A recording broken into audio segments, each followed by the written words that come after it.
Welcome back to our channel. Today's video is about what Donald Trump stands for and whether we should fear Donald Trump or not. Before we start getting into his promises for 2024, let's start by defining what we could call Donald Trump.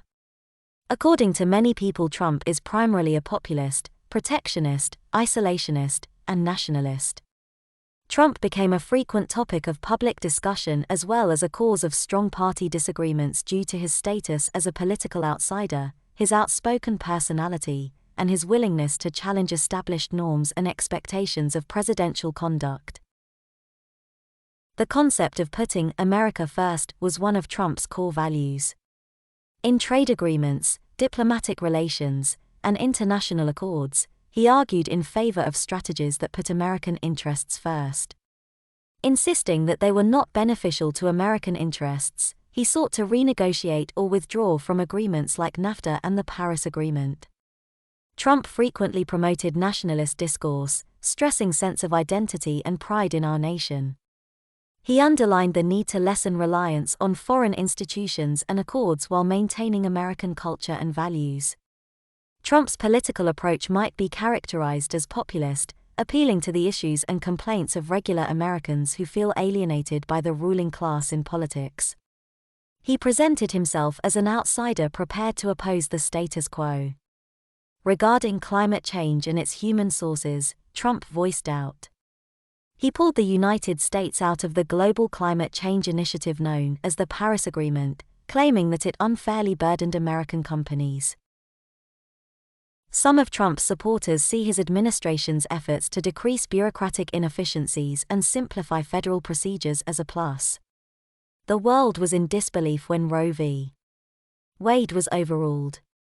Nevertheless, Donald Trump appears to claim credit for this because he thinks he was able to provide the pro-life movement a strong negotiating position against advocates of abortion rights. Since Roe was overturned this summer, more than a dozen states have passed restrictions on abortion. After 50 years of failure, with nobody coming even close, I was able to kill Roe v. Wade, much to the shock of everyone. Without me there would be number 6 weeks, 10 weeks, 15 weeks, or whatever is finally agreed to. Without me the pro-life movement would have just kept losing, Trump said on his social media platform.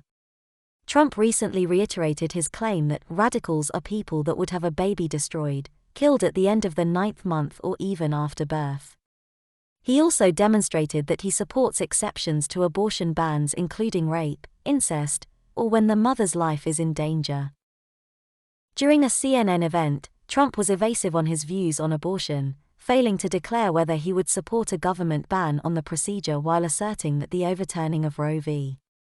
Wade provided the pro-life movement negotiating power in regards to future abortion legislation.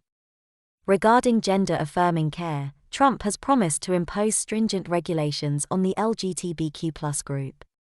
After a number of states passed legislation restricting gender-affirming care for trans children or forbidding trans children from using bathrooms that match their gender identity, Trump announced he would ask Congress to pass legislation to punish doctors who provide gender-affirming care to minors.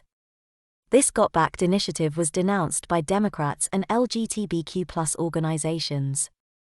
Additionally, following controversial restrictions on classroom instruction on sexual orientation, gender identity, and race signed by Governor Ron DeSantis, Trump's main rival for the presidency in 2024, Trump promised in January to cut federal funding for schools that teach critical race theory, gender identity, or inappropriate political, racial, or sexual material.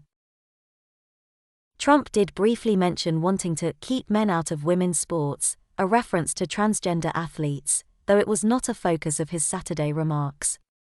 When I am president, we will put parents back in charge and give them the final say. I will revoke every Biden policy promoting the chemical castration and sexual mutilation of our youth and ask Congress to send me a bill prohibiting child sexual mutilation in all 50 states. The death penalty for drug offenses is another item that Donald Trump wants to enact. Even though he had pardoned several people who had been found guilty of selling narcotics while serving as president, Trump has also advocated for the introduction of the death penalty for drug dealers, smugglers, and traffickers. Trump pledged to fight the evil of child trafficking by urging Congress to enact legislation that would make human traffickers who bring women and children into the country illegally subject to the death sentence. Donald Trump is promising a lot of changes, yet not all of them will benefit certain people. Should we all fear Donald Trump as president, or is he the change that America needs? Let us know in the comments what you think. Thank you for watching. Make sure to like this video and to follow our account.